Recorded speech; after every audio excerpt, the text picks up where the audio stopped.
मामाच्या गोव्याला जाऊया हा चित्रपट मी बघितला आणि 2 गोष्टी मला आश्चर्यचकित करून गेल्या. तुम्हाला ऐकायला हव्यात. पहिली गोष्ट, एक म्हणजे कॉमेडी.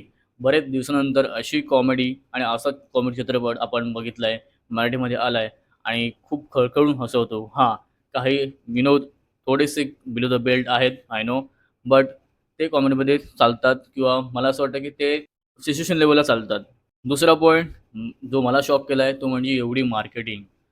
चावटचं पेज असेल किंवा आणखी कुठले पेज असतील, इंटरव्ह्यू असेल किंवा काय असेल, एवढी ॲडव्हर्टाइजमेंट, एवढी मार्केटिंग, एवढी ॲड्सवरती पैसा त्यांनी खर्च केलाय. मला आठवत नाही की लास्ट कुठला सिनेमा होता ज्यांनी एवढा ॲड्सवरती, Instagramवरती, सोशल मीडियावरती एवढा पैसा खर्च केला होता. सो ही दुसरी गोष्ट मला खूप शॉक करून गेले. So alright. तुम्ही हा मूव्ही बघितलाय का? आणि बघितला असेल तर कमेंटमध्ये नक्की सांगा की तुम्हाला काय वाटतं? आणि अशाच नवीन-नवीन व्हिडिओसाठी सीन बुलला फॉलो करायला विसरू नका. जय हिंद.